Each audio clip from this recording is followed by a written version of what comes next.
अस्सलामुअलैकुम, आप देख रहे हैं समा, मैं हूं रमीज अहमद। हेडलाइंस आपने जानी, बुलेटिन का आगाज करते हैं। सबसे पहले बात करेंगे कराची पर छाए बादलों की, जो आज और कल बरसेंगे। महकमे मौसमियात ने पेशगोई कर दी। डायरेक्टर जनरल सरदार सरफराज कहते हैं कराची के जनूब में बदीन और ठट्ठा में बारिश का सिस्टम मौजूद है। नशेबी इलाकों में अर्बन फ्लडिंग के खदशात भी मौजूद हैं। जी देखिए, ये सिस्टम कराची के जनूब और जनूब मशरक में मौजूद है, यानी आपके बदीन और ठट्ठा के यहाँ नीचे जनूब में मौजूद है इस वक्त, जो कि पिछले 3-4 दिन से इंडियन गुजरात और अरेबियन सी वगैरह पे प्रिवेल कर रहा था। तो इसको यहाँ से पास होने में दो दिन लगेंगे मजीद। तो कल का दिन भी है और परसों दोपहर या शाम में जाके ये क्लियर होगा, तो तब तक रहेगी ये बारिश ऑन एंड ऑफ। सब जगहों में बारिश होगी। ये आपके मीरपुर खास, हैदराबाद, बदीन, ठट्ठा, थरपारकर और उमरकोट, फिर नवाबशाह तक भी ये सिलसिला फैल सकता है। अर्बन फ्लडिंग का खदशा रहेगा, इसलिए कि एक स्पेल में 26, कहीं 26 और कहीं 22 और इस तरह से कहीं 10 मिलीमीटर। तो इस तरह के 3 या 4 स्पेल आप एटलीस्ट अगले 2 दिनों में और एक्सपेक्ट कर सकते हैं, 4 स्पेल। और अब ये खबर के बार बार खबरदार करने के बावजूद सिंध सरकार और कराची इंतजामिया ने कराची को बारिशों में डबोने से बचाने के लिए कोई खास इंतजाम ना किया। सिर्फ 15 मिनट की बारिश से शहर की कई शाहराहों पर पानी जमा हो गया। घरों की छतें गिरने से 3 अफराद जाम बहक हो गए।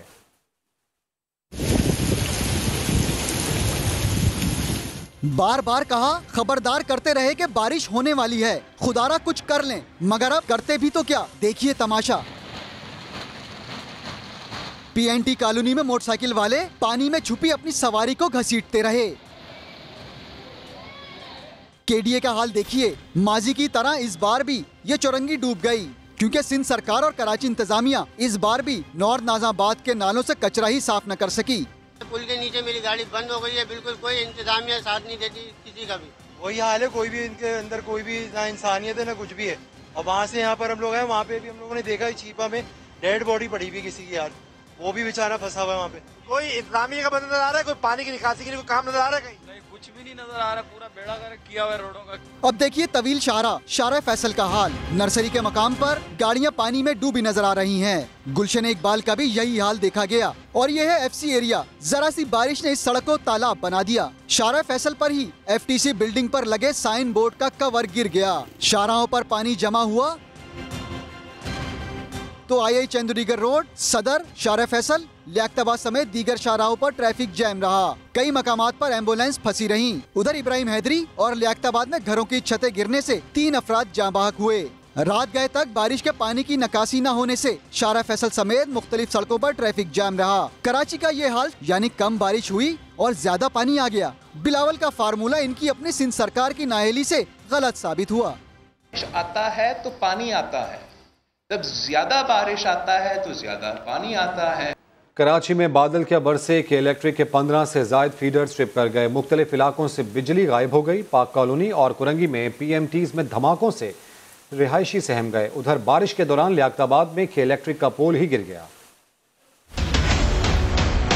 कई रोज से खतरे की घंटी बजाते महकमा मौसमियात वालों की किसी ने ना सुनी। के इलेक्ट्रिक इंतजामिया के तो कानों पर जूं भी ना रेंगी। बारिश होते ही एक एक करके के इलेक्ट्रिक के 15 से ज्यादा फीडर ट्रिप कर गए। Landhi, Shah Faisal, Gulshan Iqbal, Malir, Surjani, FB area, north नाजाबाद, बादराबाद हो या फिर शरफाबाद, स्कीम 33 और सफूरा समेत दीगर इलाकों से बिजली गायब हो गई। माशाल्लाह से जब से जैसी बारिश हुई है वैसी लाइट चली गई। और अभी तक आपके सामने देखें, ये कोई ढकी छुपी बात नहीं, लाइट है ही नहीं। जिस इलाके में आप खड़े हैं यहाँ कम से कम मेरे ख्याल जब से बारिश शुरू हुई है उसके बाद से लाइट नहीं है। बारिश तो हुई है, बहुत ये खुशाइन चीज़ है यार। हो सकता है इससे मौसम और हमारा खुल जाए, गर्मी की शिद्दत में कमी आ जाए। लेकिन उसके साथ साथ एक सबसे बड़ा मसला ये है कि लोड शेडिंग का है। तूफानी बारिश के बाद पाक कॉलोनी और कुरंगी में के इलेक्ट्रिक के पीएमटी में धमाकों से इलाके गूंज उठे। यही नहीं, के इलेक्ट्रिक के पोल भी बारिश को बर्दाश्त न कर सके। लियाकताबाद में बिजली का पोल गिरा तो सड़क पर गाड़ियों की लंबी कतारें लग गईं। अशरफ खान, समा, कराची। कराची में लोड शेडिंग और ओवर बिलिंग के खिलाफ पीटीआई का धरना जारी है। के इलेक्ट्रिक के मरकजी दफ्तर के करीब जारी धरने में कव्वाल भी पहुंच गए हैं। कव्वालों ने मुनफरिद अंदाज में के इलेक्ट्रिक के खिलाफ एहतजाज किया।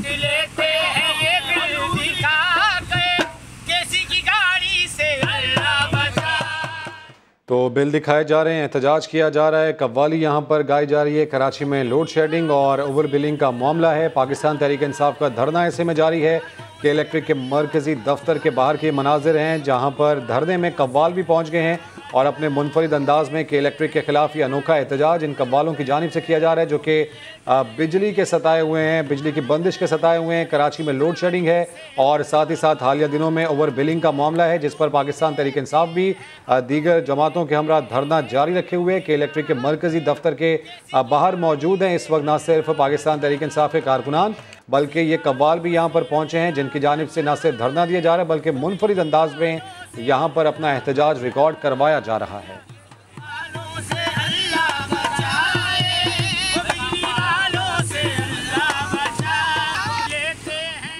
कराची में बारिश के बाद मुख्तलिफ इलाकों में बिजली ताहाल गायब है। गोलीमार में गुज़श्ता 8 घंटों की लोड शेडिंग से रिहायशी बिलबिला उठे। कहते हैं बारिश की पहली बूंद गिरते ही बिजली गायब हो गई। अपडेट्स हासिल करेंगे समा के नुमाइंदे यासिर हुसैन से।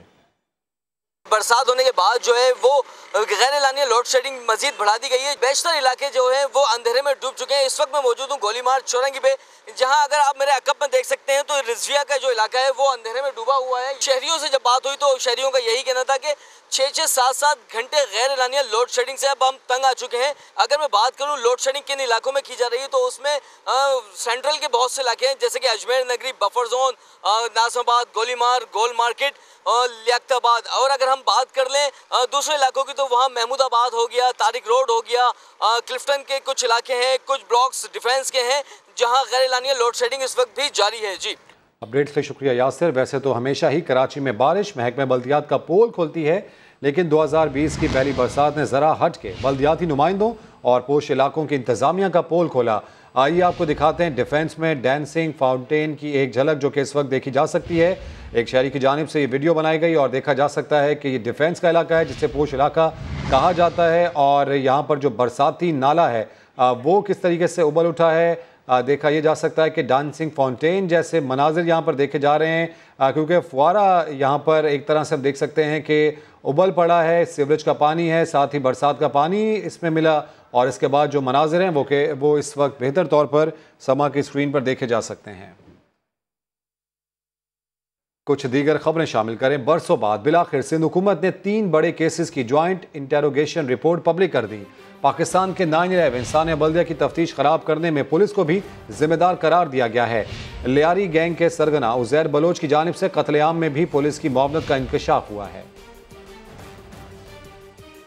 250 से ज्यादा जिंदगियों को आग में झोंक दिया गया। ये कोई हादसा नहीं बल्कि मुनज़्ज़म दहशतगर्दी थी, जिसके ताने बाने भत्ताखोरों से मिलते हैं। GIT रिपोर्ट के मुताबिक भत्ताखोरों का ताल्लुक MKM रहनुमा हम्माद सिद्दीकी रहमान भोला से जोड़ा गया। 20 करोड़ रुपए भत्ता न देने पर गारमेंट्स फैक्ट्री को ही जला दिया गया। GIT रिपोर्ट में वाकये की तफ्तीश को जानबूझकर खराब करने में पुलिस को जिम्मेदार ठहराया गया। लियारी गैंग के सरगना उज़ैर बलोच के कत्लेआम में भी पुलिस की मावनत का इंकशाफ किया गया। GIT रिपोर्ट के मुताबिक बाप के कत्ल का बदला लेने के लिए अरशद पप्पू को कत्ल करने में कई पुलिस इंस्पेक्टर उज़ैर बलोच के बाजू बने। शेरशाह कबाड़ी मार्केट में कत्लो गारत गरी भी जब्बार लंगड़ा ने उज़ैर बलोच के हुक्म पर की। 11 लोगों को सिर्फ इसलिए मौत के घाट उतार दिया गया क्योंकि कबाड़ी मार्केट से भत्ता मुखालिफ सियासी जमातों को दिया गया था। रिपोर्ट के मुताबिक उज़ैर बलोच ने खुद PP के कारकुनों की टारगेट किलिंग का भी एतराफ किया। 2010 में बाबा लाडला और जब्बार लंगड़ा के जरिए रज़ाक कमांडो के भाई को भी कत्ल कराया। निसार मुराई की GIT में संगीन तजादात का इंकशाफ हुआ है। निसार मुराई को साबिक चेयरमैन पाकिस्तान स्टील सज्जाद हुसैन के कत्ल में मुलव्विस बताया गया है। GIT रिपोर्ट में वारदात की FIR का भी जिक्र है, लेकिन कत्ल क्यों किया, किसके कहने पर किया, किसके साथ मिलकर किया, कोई तफसील मौजूद ही नहीं। इस तरह अली जैदी ने जिस GIT का जिक्र किया था उसके 18 सफ़ात थे, जबकि सिंध हुकूमत की तरफ से ऑनलाइन जारी की जाने वाली रिपोर्ट 9 सफ़ात पर मुश्तमिल है। रिपोर्ट के तजादात पर देखते हैं ये रिपोर्ट। कितनी मालियत की कौन कौन सी बंदूकें खरीदी गईं, कितना भत्ता लिया, कितना आगे दिया, कितनी जमीनों पर कब्जा किया और कैसे किया। जुल्फिकार मिर्जा के साथ छोटे छोटे जराइम की बड़ी बड़ी तफसीलात मौजूद। MKM हकीकी के आफाक अहमद का भी जिक्र, लेकिन सबसे बड़ी वारदात साबिक चेयरमैन पाकिस्तान स्टील सज्जाद हुसैन के कत्ल का रिपोर्ट के आखिर में सरसरी सा जिक्र। एतराफे जुर्म मौजूद, लेकिन कत्ल क्यों किया, किसके कहने पर किया, किसके साथ मिलकर किया, कोई तफसील मौजूद नहीं। जबकि अली जैदी की जानिब से पेश की गई JIT में निसार मोराई ने सज्जाद हुसैन के कत्ल का हुक्म जरदारी की जानिब से दिए जाने का एतराफ किया था। इसी तरह ऑनलाइन रिपोर्ट में मोराई की बतौर चेयरमैन फिशरीज डायरेक्टर्स की तकर्रुरी, पोस्ट मुलाजिमीन की भर्ती, मीडिया को रिश्वत देने तक का जिक्र मौजूद है, लेकिन मोराई की अपनी बतौर चेयरमैन तकर्रुरी का कोई जिक्र नहीं। 18 सफहात की JIT में मोराई ने अपनी चेयरमैन फिशरीज तकर्रुरी के लिए फरियाल तालपुर को करोड़ों रुपए भत्ता देने का एतराफ किया था। इन तजादात को देखकर सवालात सर उठा रहे हैं कि क्या ऑनलाइन की जाने वाली JIT मुकम्मल है या फिर अली जैदी के हाथ लगने वाली गैर दस्तखत शुदा JIT। सिंध के वज़ीर इत्तलात नासिर शाह ने दावा किया है कि जारी करदा तमाम JITs मुकम्मल हैं और इनमें किसी किस्म की रद्दोबदल का सवाल ही पैदा नहीं होता। रिपोर्ट पर मोतबर इदारों के अफसरान के दस्तखत हैं। अली जैदी बताएं कि कौमी असम्बली में जो कागज़ वो लहरा रहे थे कहाँ से हासिल किए। वो समा के प्रोग्राम आवाज़ में गुफ्तगू कर रहे थे। मुकम्मल रिपोर्ट है और आपने देखा कि बहुत ज़्यादा इस पर एक किस्म की पॉइंट स्कोरिंग की गई। बहुत से लोगों ने पता नहीं कौन से पेपर मन घड़त एक JIT आके फ्लोर ऑफ द हाउस पे नेशनल असेंबली में आके लहराते रहे। अगर इसमें सिर्फ सिंध गवर्नमेंट के जो लोग हों उनके सिग्नेचर हों, पुलिस हो या दीगर एडमिनिस्ट्रेशन के हों, इसमें तो हमारे बहुत मोतबर और आला इदारों के जो सीनियर अफसरान हैं उनके साइन है। ना सिर्फ ये कि रिपोर्ट के आखिर में बल्कि हर एक पेज पे। अब इसको ये जुटला रहे हैं, जो फ्लोर ऑफ द हाउस पे ये मनगढ़ंत कागज दिखा रहे थे वो इन्होंने कहां से लिए, उनको कैसे फैब्रिकेट किया इन्होंने। कराची से खबर शामिल करें जहां एक और इमारत गिरने का खदशा जाहिर किया जा रहा है। लियाकताबाद नंबर 5 में 60 गज पर बनी 5 मंजिला इमारत एक जानिब झुकने लगी है। इसी पर अपडेट्स हासिल करेंगे समा के नुमाइंदे मोहम्मद अली हफीज से। अली हफीज, क्या झुकने वाली इमारत को खाली करवा लिया गया है, क्या बता रहे हैं हुकाम वहां के? जी बिल्कुल, कराची का इलाका लियाकताबाद है, लियाकताबाद नंबर 5। यहाँ पर 60 गज की जो है प्लॉट पर 5 मंजिला इमारत तामीर थी जो शाम को एक तरफ झुक गई थी। इलाका मकीनों ने फौरी तौर पर जो है इलाका पुलिस को, इलाका पुलिस ने जो है SBC से रुजू किया, जिसके बाद अब SBC की डेंजर्स जो कमेटी है उसके अरकान, पुलिस और जो इलाके कमिश्नर है वो यहाँ पर पहुंचे हैं, जिसके बाद सर्वे किया गया है। SBC हुकाम से जो हमारी बात हुई उनका कहना है कि इमारत इंतहाई मखदूश है। इलाका मकीनों को कह दिया गया है, बिल्डिंग की इमारत में रहने वालों को कह दिया गया कि इस इमारत को फौरी तौर पर छोड़ दें। अब जो है इमारत को मिसमार करने के लिए DG SBCA को सूरत हाल से आगाह कर दिया गया है। जैसी अप्रूवल हो जाएगी तो इस मखदूश इमारत को जो है मिसमार किया जाएगा। पुलिस मौजूद है स्पॉट पर जहां इमारत मखदूश करार दी गई है। पुलिस ने कह दिया मकीनों को वो इमारत खाली करने के लिए। अप्रूवल का इस वक्त इंतजार किया जा रहा है और फिर इस मुतासरा इमारत को खाली करवा कर गिरा दिया जाएगा। अपडेट्स के लिए बेहद शुक्रिया अली हफीज। और एक बार फिर से बात करें, 15 अरब रुपए से जायद की मनी लॉन्ड्रिंग का इल्जाम, दर्जनों जाली अकाउंट्स और 5 वादा माफ गवाह। एहतसाब अदालत में साबिक सदर आसिफ अली जरदारी, फरियाल तालपुर और दीगर आज पेश होंगे। मुल्जिमान पर आज फर्द जुर्म आयद की जानी है, लेकिन क्या मनी लॉन्ड्रिंग में भी बड़े साहब पर फर्द जुर्म हो पाएगी या नहीं, ये बड़ा सवाल है।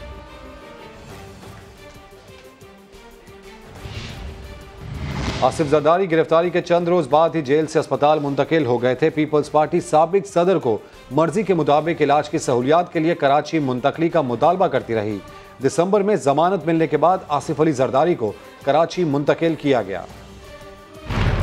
साबिक सदर आसिफ अली जरदारी तवील अरसे से बीमार चले आ रहे हैं। नैब ने जून 2019 में हिरासत में लिया, मगर चंद दिन बाद ही तबीयत बिगड़ने पर अस्पताल मुंतकिल कर दिया गया। आसिफ जरदारी कमर और गर्दन की तकलीफ के बाइस पिम्स में जेरे इलाज रहे। इस दौरान उनकी सेहत के हवाले से मुख्तलिफ कयास आराइयां भी की जाती रहीं। पीपल्स पार्टी बार बार मुतालबा करती रही कि इलाज के लिए कराची मुंतकिल किया जाए। 12 दिसंबर को मफाहमत के बादशाह को जमानत मिली, जिसके बाद उन्हें कराची लाया गया, जहां निजी अस्पताल में उनका इलाज होता रहा।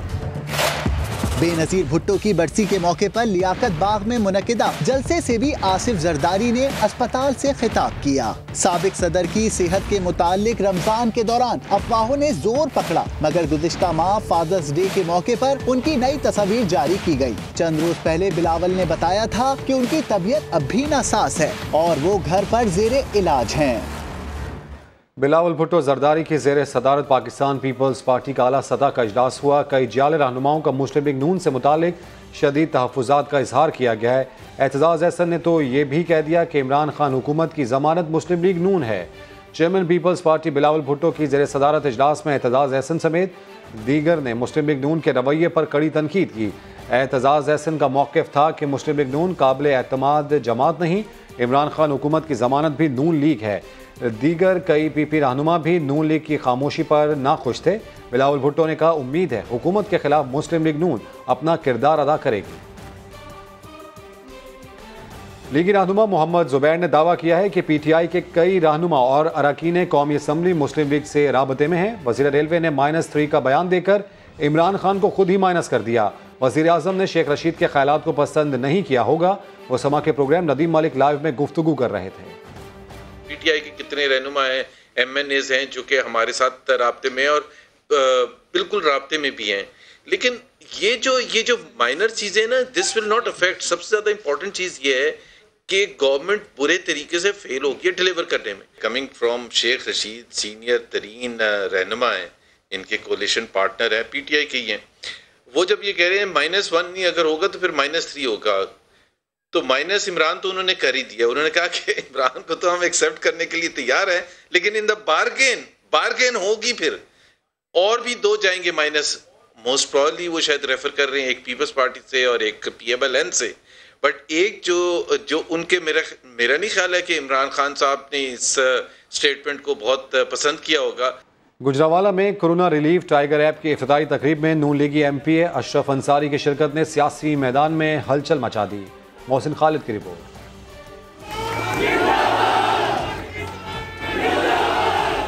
गुजरावाला के निजी हाल में कोरोना रिलीफ टाइगर ऐप की इफ्तिताही तकरीब। PTI रहनुमाओं और देरीना कारकुनों की बड़ी तादाद ने शिरकत की। तकरीब के मेहमान खुसूसी उस्मान डार थे, लेकिन नून लीगी रुकन पंजाब असम्बली अशरफ अंसारी की एंट्री लोगों के होश उड़ा गई। अशरफ अंसारी ने टाइगर फोर्स की कैप और जैकेट पहनकर तकरीर भी की। जब मैंने prime minister of Pakistan Imran Khan को UNO में ये कहते हुए सुना कि अगर अल्लामा इकबाल ने ये कहा था कि मोहम्मद से वफा तूने तो हम तेरे हैं, ये जहाँ चीज़ है क्या लोह कलम तेरे हैं। इमरान खान आपने मेरे आका करीम सल्लल्लाहु अलैहि वसल्लम के साथ वफा कर दी, हम आपके साथी बन गए। वज़ीर आज़म के मुआविन खुसूसी उस्मान डार ने तकरीब से खिताब करते हुए कहा कि टाइगर फोर्स मुल्क की खिदमत कर रही है। ये बहादुर नौजवान बेटे और बेटियां जिन्होंने एक कौमी जज्बे के साथ बिला मुआवजा बगैर तनहा लिए 45-50 डिग्री गर्मी में जो खिदमात अपने डिवीजन के लिए, अपने जिला के लिए सरंजाम दिए, हमें इन पे फख्र है। अशरफ अंसारी आम इंतखाबात में PP 57 से नून लीग के टिकट पर मुसलसल दूसरी बार मुंतखब हुए हैं। इससे पहले वो वजीर आला पंजाब उस्मान बुज़दार से मुलाकातें भी कर चुके हैं, लेकिन अभी तक उन्होंने नून लीग छोड़ने या फॉरवर्ड ब्लॉक बनाने का बाकायदा ऐलान नहीं किया। कैमरामैन शब्बीर हुसैन के साथ मोहसिन खालिद, समा, गुजरावाला। हमारी डिमांड है कि अब वज़ीर आला पंजाब चौधरी परवेज़ इलाही बने। हुकूमती इत्तेहादी जमात काफ लीग के रहनुमा ने बड़ा मुतालबा कर दिया। समा के नुमाइंदे शहजाद अहमद से गुफ्तगू में सलीम बरियाल का कहना था कि मुतालबा बाकायदा पाकिस्तान तहरीक इंसाफ के सामने नहीं रखा, मगर काफ लीग की यही ख्वाहिश है। लीडर हैं चौधरी शुजात साहब, और हमारी पूरी पार्टी के अंदर ये नाराज़गी पाई जाती है कि जब उनकी तबीयत ख़राब हुई तो उस वक़्त प्राइम मिनिस्टर साहब ने बिल्कुल चौधरी साहब की खैरियत दरियाफ्त नहीं की, और फिर उसी वजह से हमारी नाराज़गी बढ़ती बढ़ती यहाँ तक आ गई है। जो मौजूदा हालात है उसके मुताबिक 2 साल गुजर गए हैं, पंजाब का क्या हाल है। तो अब तो हमारी डिमांड यह है कि चौधरी परवेज़ इलाही साहब जो है वो पंजाब के वज़ीर आला बने, और बाकी 3 साल जो है वो एज ए इत्तेहादी हम इनके साथ काम भी करें। अभी उनके पास ये मुतालबा हमारा नहीं गया कि ये चीज़ हमें ज़रूर चाहिए, लेकिन पार्टी के हमारे जो लोग हैं उनकी सबकी यही है कि भाई ये जो है ना हमें वज़ीर आला जो है वो शिफ्ट मिलनी चाहिए। बलदियाती इलेक्शन आ रहे हैं, उसके लिए भी बहुत ज़रूरी है पंजाब में कि पहले पंजाब के हालात बेहतर किए जाएँ, फिर बलदियाती इलेक्शन है, फिर उसके बाद जनरल इलेक्शन है। और जो मौजूदा हालात है इसके मुताबिक इसमें तो हम बलदियाती इलेक्शन में जाएंगे तो बड़ा हमें मुश्किल होगी। पीटी के साथ कोई इख्तलाफी नहीं उनकी तरफ से होती है, मशावरत नहीं की जाती। जो गैप बड़ा सारा ये ना मशावरत होने की वजह से, ये इख्तलाफात उनकी तरफ से होंगे, हमारी तरफ से तो नहीं है। हमारी तो यही ख्वाहिश है कि हम 5 साल इन्हीं के साथ पूरे करें, गवर्नमेंट के ख़िलाफ़ तो हम नहीं जा रहे। कुछ दीगर खबरें आपको दें। पाकिस्तान और चीन के दरमियान आज़ाद पतन हाइड्रो पावर प्रोजेक्ट का मुआहदा हो गया। वज़ीर आज़म इमरान खान का कहना था कि कर्ज देकर नहीं, सरमायाकारी से प्रोजेक्ट बना रहे हैं।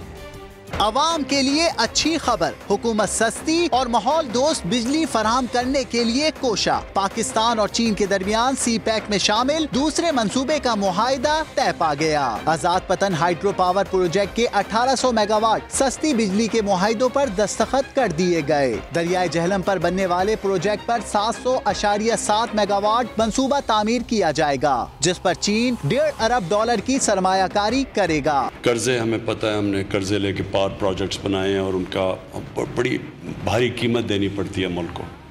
तो ये एक इन्वेस्टमेंट आई है, इससे इंशाल्लाह यानी बोझ नहीं पड़ेगा बल्कि मुल्क को फ़ायदा है इन्वेस्टमेंट का। Chairman CPEC authority Asim Salim Bajwa ने ब्रीफिंग देते हुए कहा, मंसूबे से 8000 मुलाजमतों के मौके पैदा होंगे। आसिम सलीम बाजवा ने ब्रीफिंग देते हुए कहा, गुज़िश्ता जुम्मे को किया गया था, अब क्लीन और ग्रीन पाकिस्तान का ख्वाब शर्मिंदा ताबीर होगा। वज़ीर आज़म इमरान खान की हिदायत पर पंजाब में ज़ख़ीरा अंदोज़ों के खिलाफ कार्रवाइयाँ। 16,000 टन से ज़ायद चीनी, 716 टन आटा और खाने पीने की दीगर अशिया बरामद कर ली गई। इस्लामाबाद से अब्बास शबीर की रिपोर्ट। वज़ीर आज़म की हिदायत पर ज़ख़ीरा अंदोज़ों के खिलाफ बड़ा एक्शन। टाइगर फोर्स की खुफिया इतलात पर पंजाब भर में ताबड़तोड़ छापे। 16,000 टन से ज़ायद चीनी बरामद की गई। वज़ीर आज़म की ज़ेर सदारत शय खुर्दोनोश की कीमतों में कमी से मुतालिक जायजा इजलास में चीफ सेक्रेटरी पंजाब की ब्रीफिंग। बताया कि 1 अरब 10 करोड़ रुपए की चीनी शुगर मिल्स और दीगर माफिया वालों ने स्टोर कर रखी थी। गैर कानूनी तौर पर जखीरा किया गया 716 टन आटा भी पकड़ा गया, जिसकी कीमत 2 करोड़ 80 लाख रुपए बनती है। पंजाब हुकूमत ने 2000 टन चावल और दीगर मसाला जात भी कब्जे में ले लिए। क्रैक डाउन में मजमूई तौर पर 2 अरब रुपए से जायद का सामान तहवील में लिया गया, जो मार्केट रेट पर फरोख्त किया जाएगा। माफियाज के खिलाफ बड़ी कामयाबी पर वजीर आजम इमरान खान की पंजाब हुकूमत, चीफ सेक्रेटरी और इंतजामिया को शाबाश। तमाम सूबाई हुकाम से कहा, जखीरा अंदोजी पकड़ें, सब्सिडी दे या कुछ भी करें, गरीब आवाम को हर हाल में आटा पुरानी कीमत पर मिलना चाहिए। GIT रिपोर्ट की रोशनी में नाजायज मुनाफा कमाने वालों के खिलाफ क्रैक डाउन मजीद सख्त करने और मिलावट माफिया के खिलाफ जीरो टॉलरेंस पॉलिसी अपनाने की हिदायत भी कर दी गई। साबिक वज़ीर आज़म शाहिद खाकान अब्बासी ने कहा है कि हुकूमत नाकाम हो चुकी है, इमरान खान को घर जाना होगा। दोस्तों यारों की हुकूमत है, हर दोस्त यार जिसकी काबिलियत कोई नहीं है, जिसने कभी टैक्स अदा नहीं किया, एक दिन नौकरी नहीं की, वो मुल्क में आला तरीन ओहदों पर बैठे हैं और मुल्क की मईशत भी तबाह कर दी, मुल्क के निज़ाम को भी तबाह कर दिया। बात बड़ी वाज़ेह है, आज मुल्क नहीं चल रहा, हुकूमत नाकाम हो चुकी है, इमरान खान को अब घर जाना होगा। उसको घर भेजने के लिए हम किसी गैर जमहूरी अमल का हिस्सा नहीं बनना चाहते, क्योंकि बदतरीन जमहूरियत भी आमरीत से बेहतर होती है। -1 तो हम हमेशा सुनते आए हैं, -1 जमात के अंदर होता है और इमरान खान साहब ने कह दिया कि ना कोई चॉइस है और ना कोई -1 होगा। कराची के इलाके गार्डन में मौलाना मुजीबुर रहमान के कत्ल में भी राव मुनव्विस निकली। हमले के बाद टीम तश्कील दे दी गई है। अहमद रहमान खान की रिपोर्ट देखिए।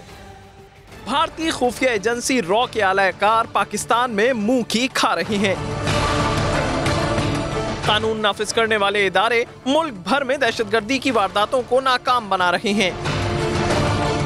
कराची में पाकिस्तान स्टॉक एक्सचेंज पर हमले के बाद गार्डन में मौलाना मुजीबुर रहमान को किसने कत्ल करवाया, तफ्तीशी हुक्काम ने पता लगा लिया। तफ्तीशी हुक्काम के मुताबिक भारतीय खुफिया एजेंसी रॉ के कारिंदों ने ही कई किलोमीटर दूर से मौलाना मुजीबुर रहमान को पीछा करने के बाद निशाना बनाया। रॉ ने ही पाकिस्तान स्टॉक एक्सचेंज पर हमले के साथ साथ मौलाना मुजीबुर रहमान को कत्ल करने का टास्क दिया था। बलूचिस्तान हब के मदरसे जामिया उमर फारूक में काम करने वाले मौलाना मुजीबुर रहमान को कराची में उनके रिश्तेदारों के घर के करीब निशाना बनाया गया था। तफ्तीशी हुक्काम का कहना है कि मुजीबुर रहमान का ताल्लुक भी कलदम तंजीम से था। अहमद रहमान खान, समा, कराची।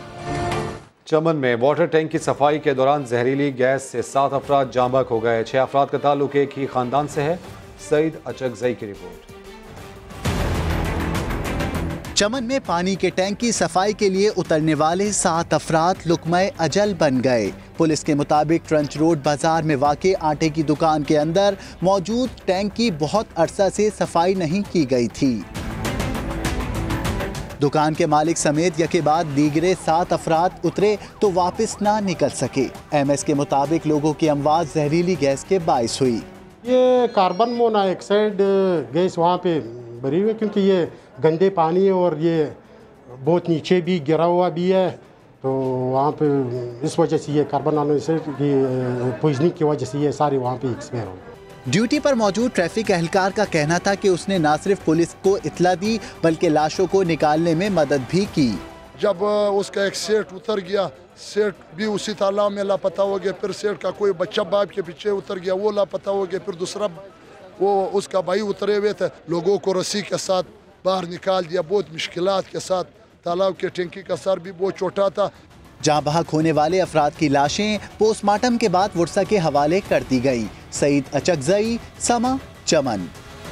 और बुज़दिल भारत बाज ना आया। लाइन ऑफ कंट्रोल पर फिर शहरी आबादी को निशाना बनाकर 5 अफराद जख्मी कर दिए। उस्मान खान की रिपोर्ट। चीन से पिटाई भी, मकबूजा कश्मीर और दाखिली पॉलिसियों में रुसवाई भी, मुंह छुपाने के लिए मोदी सरकार के सरहदी आबादियों को निशाना बनाने के बुज़दिलाना हथकंडे। नकियाल सेक्टर में बिला इख्तियार फायरिंग करके 2 नौजवानों और 2 खवातीन समेत 5 अफराद जख्मी कर दिए। ISPR के मुताबिक जंग बंदी की ताज़ा खिलाफ वर्जी पर भी पाक फौज का दुश्मन को मुंह तोड़ जवाब। गोला बारूद उगलते मोर्चों को चुन चुन कर निशाना बनाया। भारतीय तोपें खामोश। एक रोज कबल भी इंडियन फोर्सेज ने बटल सेक्टर में बिला इख्तियार फायरिंग करके 22 साला शहरी को जख्मी कर दिया था। जंग बंदी की मुसलसल खिलाफ वर्जियों पर सीनियर भारतीय सिफारतकार की फिर दफ्तर खारजा तलबी। सीज फायर मुआहदे की खिलाफ वर्जियों की शदीद मुजम्मत। एहतजाजी मरासला भी थमा दिया गया। रवा साल में ही भारत ने अब तक जंग बंदी मुआहदे की 1595 खिलाफ वर्जियाँ करते हुए शहरी आबादियों को निशाना बनाया, जिसमें 14 शहरी शहीद और 121 जख्मी हुए। पाक फौज ने भी सीज फायर की हर खिलाफ वर्जी पर दुश्मन को मुँह तोड़ जवाब दिया। आज पब्लिश होने वाली GITs का लियारी गैंगवॉर के सरबराह उज़ैर बलोच ने मजिस्ट्रेट को दिए गए बयान में PP क़यादत से मुलाकातों का एतराफ़ किया और बताया कि आसिफ अली जरदारी की हिदायत पर उसके तमाम मुकदमात ख़त्म किए गए, जबकि निसार मुराई भी तहकीकाती टीम के सामने साबिक सदर से करीबी ताल्लुकात का एतराफ़ कर चुका है। सिंध की सियासत में एक बार फिर हलचल। उज़ैर बलोच और निसार मुराई की JIT से मुताल्लिक अली जैदी और जियालो के बड़े बड़े दावे। On the recommendations of Faryal Talpur, Nisar Morai was appointed as fisheries chairman. Ali Zaidi साहब को ये कहना चाहूँगा कि या तो अब वो कौम से माफ़ी मांगे। उज़ैर बलोच की JIT में तो PP क़यादत का जिक्र नहीं, लेकिन जुडिशल मजिस्ट्रेट के सामने बयान में उसने अपनी सियाहकारियों का एतराफ़ किया। उज़ैर बलोच ने जुडिशल मजिस्ट्रेट को बताया कि आसिफ जरदारी और फरियाल तालपुर के कहने पर उस पर हेडमरी और मुकदमात खत्म किए गए। सेनेटर यूसुफ बलोच ने लियारी गैंग वॉर के सरबरा की साबिक वजीर आला कायम अली शाह और फरियाल तालपुर से मुलाकात कराई। 2013 के इंतखाबात में लियारी से PP उम्मीदवारों का चुनाव भी उज़ैर बलोच की मर्जी से हुआ। उज़ैर बलोच ने आसिफ जरदारी और उवैस मुजफ्फर के लिए 14 शुगर मिल्स पर कब्जे का एतराफ़ भी किया और तस्लीम किया कि उसने करोड़ों रुपए भत्ता वसूल किया। उज़ैर बलोच ने यह भी लिखा कि 2013 में कराची ऑपरेशन में तेजी के बाद उसने डिफेंस में फरियाल तालपुर की रिहाइशगाह पर उनसे दोबारा मुलाकात की। साबिक चेयरमैन फिशरमैन सोसाइटी निसार मुराई ने तहकीकाती टीम को बताया कि उसके आसिफ जरदारी, फरियाल तालपुर, जुल्फिकार मिर्जा, शर्जील मेमन और नादिर मक्सी से करीबी ताल्लुकात थे। उसने जुल्फिकार मिर्जा की हिदायत पर सन 2000 में सेंट्रल जेल जाकर आसिफ जरदारी से मुलाकात की। एतराफ़ किया कि आसिफ जरदारी की एमा पर उसने कई वारदातें की, जिसमें जमीनों पर कब्जे भी शामिल थे। निसार मुराई के मुताबिक उसे चेयरमैन फिशरमैन सोसाइटी फरियाल तालपुर ने लगवाया था और उन्हीं के कहने पर वो महाना 50 लाख रुपए अजहर बलोच को पहुंचाता रहा। मार्च 2015 में उसे शर्जील मेमन की तरफ से रुपोशी का पैगाम मिला। डॉक्टर निसार अहमद मुराई कौन है? वो वजीर था, ना समाजी रहनुमा, लेकिन क्या वजह थी कि वो पीपल्स पार्टी के रहनुमाओं के बहुत करीब थे? डॉक्टर निसार अहमद मुराई की जिंदगी और उनके इंकशाफात पर देखते हैं अहमद रहमान खान की रिपोर्ट। साबिक chairman fisheries cooperative society doctor Nisar Ahmed Murai, Naushero Feroz का डॉक्टर, कैसे बना सिंध की हुक्मरान जमात का खास? साल 1989 में पीपल्स पार्टी की दौरे हुकूमत में सरकारी डॉक्टर भर्ती हुए। साल 2009 में कराची इब्राहिम हैदरी की डिस्पेंसरी में ट्रांसफर हुआ। 9 जनवरी 2014 को अचानक इन्हें अहम ओहदे यानी चेयरमैन फिशरीज कोऑपरेटिव सोसाइटी बनाया गया। डॉक्टर निसार अहमद मुराई जब भी कहीं जाते तो अपने लाओ लश्कर के साथ जाते। एक पुलिस मोबाइल और कई काली डबल केबिन गाड़ियां और उसमें सवार कई सिक्योरिटी गार्ड्स। 11 मार्च साल 2016 में डॉक्टर निसार अहमद मुराई को गिरफ्तार किया गया। कहा जाता है बिलावल भुट्टो जरदारी की फुप्पो फरियाल तालपुर के कहने पर इन्हें चेयरमैन फिशरीज कोऑपरेटिव सोसाइटी बनाया गया। साल 2018 में डॉक्टर निसार मुराई की सामने आने वाली जीआईटी में लिखा गया है कि 50 लाख रुपए महाना भत्ता देने की रजामंदी पर ये कुर्सी इन्हें दी गई। कहा जाता है कि इन्होंने सुल्तान कमर को वाइस चेयरमैन फिशरीज बनाया और उससे 90 लाख रुपए महाना वसूल करना शुरू किए। इन्हीं पैसों में से ये 50 लाख रुपए फरियाल तालपुर को पहुंचाया करते थे। डॉक्टर निसार अहमद मुराई ने पीपल्स पार्टी के अहम रहनुमाओं पर कत्ल के इल्जामात भी लगाए। साल 1998 में साबिक chairman steel mill Sajjad Hussain के कत्ल के केस में डॉक्टर निसार अहमद मुराई अदालत से बरी भी हो चुके हैं। कहा जाता है इन्होंने नौशहर फिरोज में पेट्रोल पंप और ऑयल फैक्ट्री में भी इन्वेस्टमेंट कर रखी थी। निसार अहमद मुराई डिफेंस में 1000 गज के बंगले, क्रीक विस्टा में फ्लैट और हैदराबाद में 500 गज के बंगले के भी मालिक हैं। अहमद रहमान खान, समा, कराची। और कराची का पढ़ा लिखा नौजवान गैंग वॉर का सरबराह कैसे बना? उज़ैर बलोच मुसल्लह ग्रोहों को कैसे लीड करता था? सियासी तंजीम के रहनुमाओं के करीब भी रहा। मुख्तलिफ सियासी शख्सियात के साथ दोस्ती और तस्वीर अब भी सोशल मीडिया पर मौजूद हैं।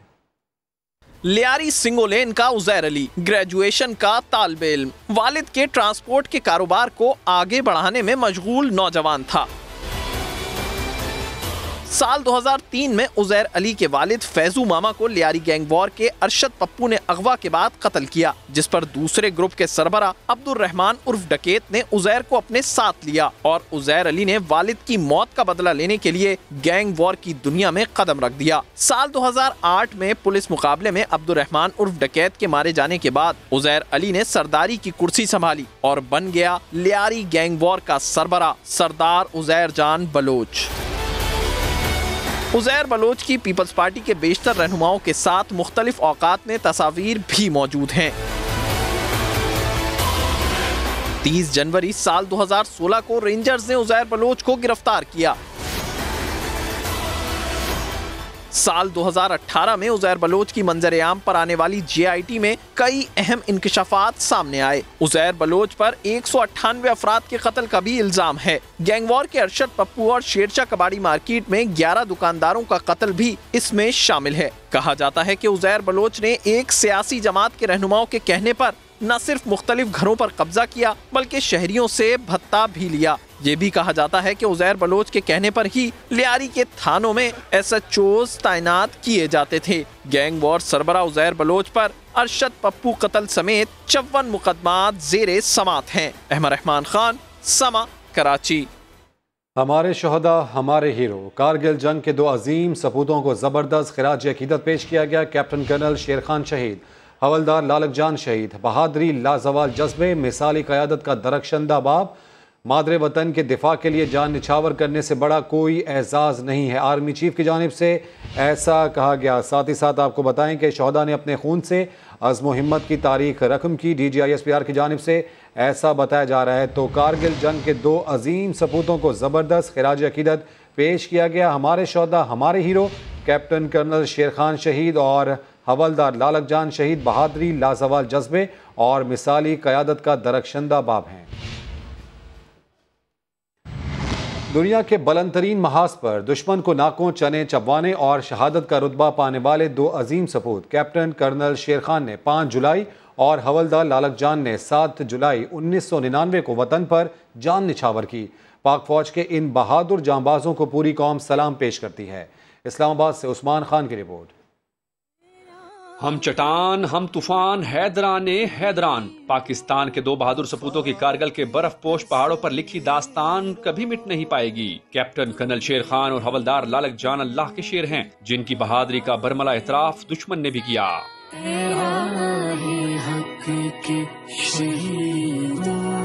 बर वक्त कुव्वत फैसला, भरपूर जवाबी वार और अल्लाह पर ईमान। स्वाबी से ताल्लुक रखने वाले कर्नल शेर खान 1970 में पैदा हुए। 27 सिंध रेजिमेंट में कमीशन हासिल किया। कैप्टन कर्नल शेर खान ने कारगिल की जंग के दौरान 12 NLI में प्लटून की कमान की। दुनिया के बुलंद तरीन महाज पर दुश्मन के आगे सीसा पलाई दीवार बने तो भारतीय फौज को मजबूरन पसपाई इख्तियार करना पड़ी। कैप्टन कर्नल शेर खान ने 5 जुलाई 1999 को शहादत का ताज सर पर सजा। गिलगित बल्तिस्तान के निडर जवान हवलदार लालक जान ने भी कैप्टन कर्नल शेर खान के शाना बशाना दुश्मन का मुकाबला किया। 32 साल शेर टाइगर हिल पर जख्मी हालत में भी दुश्मन के सामने डटा रहा और 7 जुलाई को शहादत का जाम नोश किया। वादी गिजर, जिसे वादी शोहदा भी कहा जाता है, लालक जान के कसीदों से भरी पड़ी है। बेमिसाल जुर्रत और बहादुरी से वतन की मिट्टी का दिफा करते हुए शहादत का दर्जा हासिल करने वाले दोनों जांबाजों को आला तरीन फौजी एजाज निशान हैदर से नवाजा गया। उस्मान खान, समा, इस्लामाबाद। आगे बढ़ते हुए आपको बताएं कि शादी हॉल मालिकान ने धमकी दी है कि हॉल्स खोलने की इजाजत ना दी गई तो 13 जुलाई को मुल्क भर में एहतजाज करेंगे। इस्लामाबाद से आदिल तनौली की report. All Pakistan marriage halls action committee की इस्लामाबाद में प्रेस कॉन्फ्रेंस। कहा, कोरोना गर्दी रोकने के लिए हुकूमत का भरपूर साथ दिया। अब तो बसों और ट्रेनों का पहिया भी चल पड़ा। बाजारों की रौनकें भी बहाल। बंद हैं तो सिर्फ शादी हॉल। क्या ये नहीं खुला तजाद? ये वो तबका है जो गवर्नमेंट का हाथ बटाता है। आज करोड़ों लोग जो है वो फाका कशी पे मजबूर हैं। गवर्नमेंट से हम ये फरियाद लेकर यहाँ पे आए हैं कि जैसे सभी के लिए आप SOPs बना सकते हैं तो इनके लिए क्यों आपका जो रवैया है वो सौतेली माँ का है। कमेटी अहदेदारों की हुकूमत को 13 जुलाई तक की डेडलाइन। मुतालबात तस्लीम न होने की सूरत में धरने की धमकी दे दी। एहतजाज करने पूरे पाकिस्तान में 13 तारीख को, और उसके बाद अगर हमारी बातें न मनवाई गई तो हम फिर 20 तारीख को डी चौक में एहतजाजी मुजाहिरा करेंगे। मैरिज हॉल्स एक्शन कमेटी ने हुकूमत से बिला सूद कर्जे देने और लॉकडाउन के दौरान होने वाले नुकसानात के इजाले का मुतालबा भी किया। कैमरामैन अवैस काजी के साथ आदिल तनौली, समा, इस्लामाबाद। पेशावर की रिवायती फूड स्ट्रीट नमक मंडी लॉकडाउन में नरमी के बाद खुल गई, लेकिन कोरोना SOPs के बायस यहाँ की रौनकें पूरी तरह बहाल न हो सकी। साद बिन अवैस की रिपोर्ट। कोरोना वायरस के वार, पेशावर की फूड स्ट्रीट भी मुतासिर। टिक्का कढ़ाई, बारबेक्यू और मटन कढ़ाई जैसे मजेदार खाबों के लिए मशहूर बाजार लॉकडाउन के बाद खुला तो इसकी रौनकें भी आहिस्ता आहिस्ता बहाल होने लगी। 2 माह से बंद कारोबार से ताजरों का लाखों का नुकसान। कोरोना के पहले वो जो है ना 200 किलो गोश्त बेचता था। अभी जो है ना SOPs के साथ जो हम होटल खोले हुए हैं तो अभी 70 किलो 60 किलो तक गोश्त हमारा काम अभी चल रहा है। 12 बंदे काम कर रहे हैं यार, बंदे के घर काम नहीं करे तो घर का चूल्हा नहीं चलता है। SOPs लागू होने की वजह से दूर दराज से आए शहरी यहाँ बैठकर खाने के लफ्ज से महरूम हैं। मजबूरन पार्सल ले जाते हैं।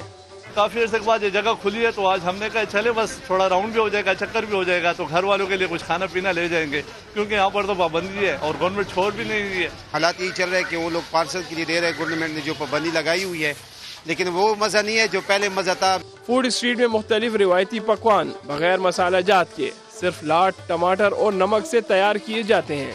कैमरामैन ज़काउल्लाह के साथ साद बिन अवैस, समा, पेशावर। एक ब्रेक के बाद हाजिर होंगे हेडलाइंस के साथ। आप देखते रहिए समा।